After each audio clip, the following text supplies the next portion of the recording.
Mula sa unang araw ng pagkakatatag, ang kawanihan ng pangisdaan at yamang tubig ay naging boses at lakas ng mga mangingisda, aplayan ng komunidad at ng buong bansa sa pangangalaga ng ating mga yamang dagat at yamang tubig. Tagapagtaguyod ng sustainableng pangisdaan, konserbasyon ng ating katubigan, at pangangalaga sa kalusugan ng ating karagatan. Sa ika-76 na taong anibersaryo ng BIFAR, ipinagdiwang ng ahensya ang makulay na kasaysayan at patuloy na importansya ng trabaho ng kanilang adhikaing masiguro ang kinabukasan ng ating mga katubigan at pangisdaan. Ang pinagdiriwang natin sa araw na to ay ang BIFAR 76th Anniversary. Ang tema natin ngayon ay isang ahensyang nagkakaisa tungo sa pagkamit ng masaganang pangisdaan at maunlad na ekonomiya.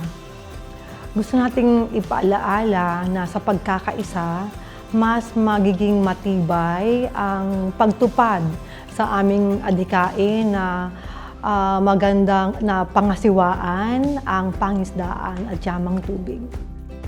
Well, it is timely because we were given directive by no less than our President, Ferdinand Romualdez Marcos Jr., to increase our production and maunlad na pangisdaan at ekonomiya is just fitting. We are really rolling our sleeves para we can increase production, increase income of our fisher folk. Siyempre, una sa ngayong umagang ito, kung tatanungin ninyo, ngayong umaga, siyempre, nagdiriwang ng pagpapasalamat sa Diyos. So, nagkaroon kami ng Thanksgiving Mass, and then after that, nagkaroon kami ng recognition sa aming mga empleyado sa kanilang mahabang panahon na paglilingkod sa Bureau of Fisheries and Aquatic Resources. At ito ay sinasabi namin loyal sa Bureau of Fisheries. At yun, naabot na nila yung iba naman, naabot na nila ang kanilang retirements. Meron din kaming awarding ng Best 5S. Yan ay para naman sa pagpapatupad ng organisadong opisina, malinis, at yung 5 prinsipyo ng isang organisadong opisina para mas madali mong mapapaglingkuran ang sektor ng pangisdaan.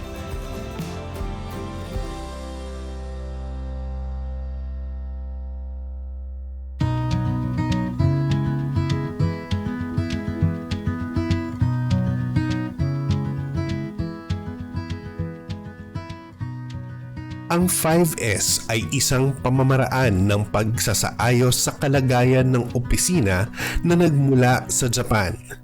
Ito ay naglalayong magkaroon ng malinis, maayos at organisadong lugar ng trabaho na ayon sa 5 prinsipyo. Pagtanggal o paghiwalay sa hindi kinakailangan na mga bagay upang mabawasan ang mga kalat. Pag-ayos ng mga kagamitan sa itinakdang lugar upang maging mas madali ang pagkuha ng mga bagay na kinakailangan.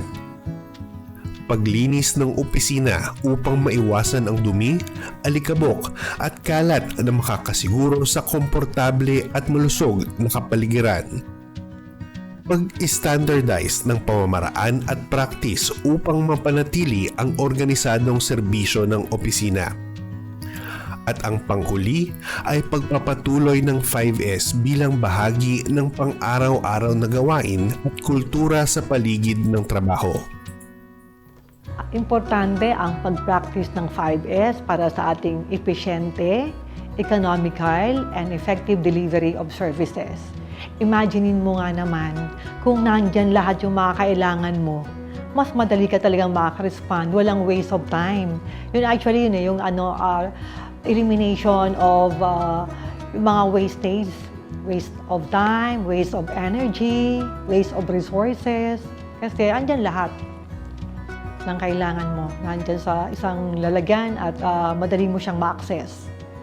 At ang output nun, syempre, economical para sa gobyerno kasi walang sayang na oras, lahat nasa paayos na lugar.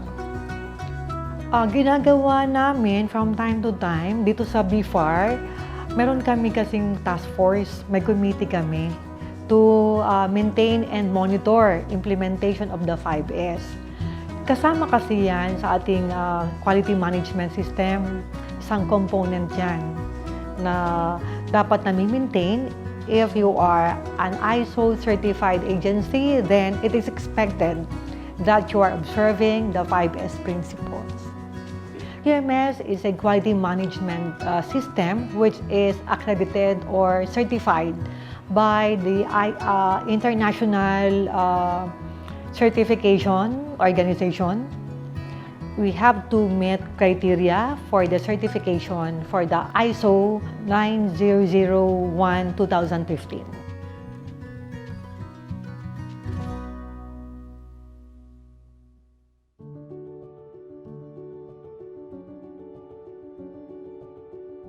Upang mabigyan ng inspirasyon at mabigyan ng nararapat na rekognasyon ang mga opisinang sumusunod sa 5S, binigyan ng parangal ang BFAR ang iba't ibang mga opisinang nagpakita ng dedikasyon sa pagsiguro sa aplikasyon ng 5S sa kanilang mga opisina.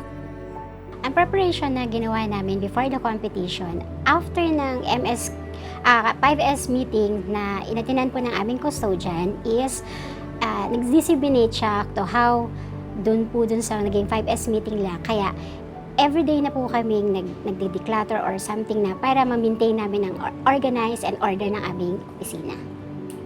Dahil sa araw-araw naman kaming nag-connect sa aming mga files, mga records, yung mga hindi na kinakailangan, tinatanggal na namin outright. Tapos may mga captions din dahil yun ang na ni Kirby sa kanilang 5S meeting. Ang naging benefits ng housekeeping po dito sa aming office is mabilis siyang mahanap yung location kung saan hahanapin ng mga records, and at the same time, in the proper places din. And at the same time, pagka malinis at maayos ang lugar mo is parang ang atmosphere namin is maganda, kumbaga good vibes siya. Ang naging impact dun sa pag-practice ng 5S, dun sa aming mga fisherfolk na pumupunta dito for inquiries sa mga kanilang kinakailangan is madali naming maibigay. And then, madali naming mahanap kasi in-organize siya, in places siya, and with caption yung every details na hinahanap nila sa amin. Ang una namin ginawa is we reviewed the reference materials on 5S.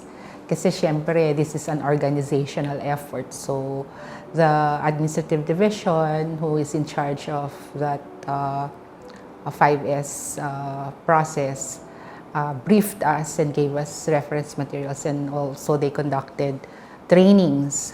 Yung benefits of a good housekeeping is we know because of the space allotted to us, we have enough space to keep our records. And again, the confidentiality not only of the proceedings but also the records is important. Kasi mga kaso to, it involves money, it involves property, mga bangka, gear. So it provides us enough space to know where things are kept. So kahit sino, basta properly labeled, alam namin kung saan hahanapin ang records if someone from the parties would request copies of the records, even transcript of the proceedings, yung mga hearings. So yun. Another benefit is, pag may dumarating, madaling entertain, hindi na namin kailangan mag-rent ng venue for the conduct of hearings kasi andyan na provided na. For us, consistency and cooperation are crucial to maintaining yung aming 5S compliance. Siyempre, kung hindi mo sinasabuhay araw-araw, mawawala sa isipan mo. It's like a muscle memory. Kung lagi mong ginagawa, it becomes routine and no longer something that you should prepare for the long term. Ang National Fisheries Laboratory Division ay nag-i-implement ng quality management system kung saan ang 5S at ang quality workplace standards ay integral part nun, no? Ang operation ng laboratory ay nangangailangan ng maayos at malinis na facilities. So, ang mga gamit sa pag-conduct ng analysis ay kailangan accessible yan. It must be labeled, it must be stored properly yung aming mga critical supplies, meron kaming mga reagents at saka consumables. Meron kaming inventory in which kailangan na monitor ang mga stocks and have to ensure na continuous yung availability ng stocks para doon sa aming mga analysis. We follow high standards of housekeeping. Meron kaming sinusunod na chemical safety. Ito ay isang documented procedure on how to handle chemicals at saka yung safety ng workplace. Meron din tayong mga pollution control officers. These are trained analysts sa pag-handle and management of laboratory waste.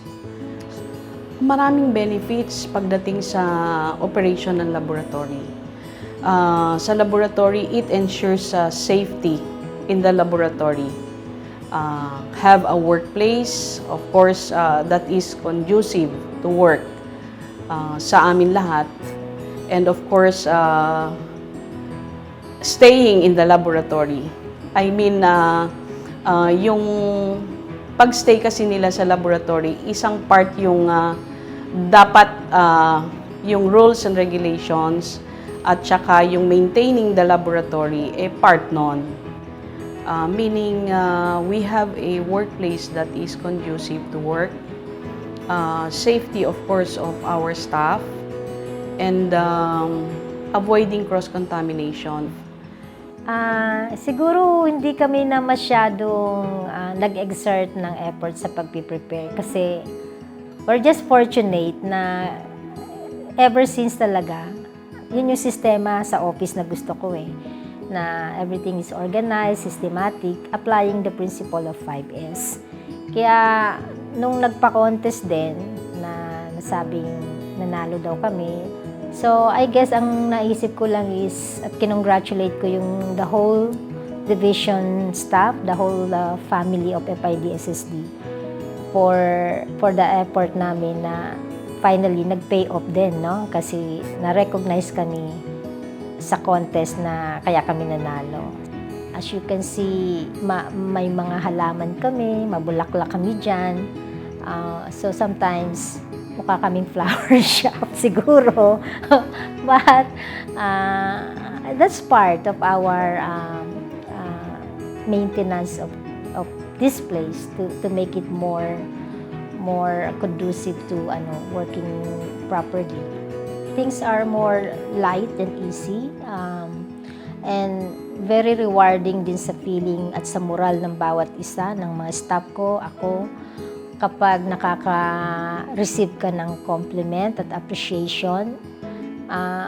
Not that that's what we have in mind kung bakit namin dinesign at maintain yung aming opisina the way it is now na nag-result nga sa pagkapanalo namin sa 5S contest. But yun, it boosts our morale and it affirms na this is the right way to go, na mag-maintain kami at mag-sustain kami ng aming 5S compliance, no? Mas madali ang gumalaw sa isang environment na conducive siya for working properly and efficiently. May psychological positive impact siya para sa akin, para sa mga staff ko.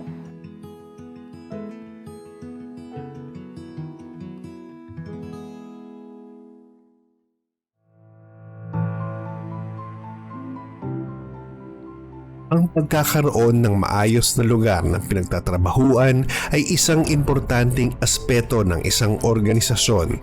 Sa pamamagitan nito, masisiguro ang isang produktibo, organisado, episyente at ligtas na opisina para makapagbigay ng maayos at magandang serbisyo sa ating mga bayaning mangingisda.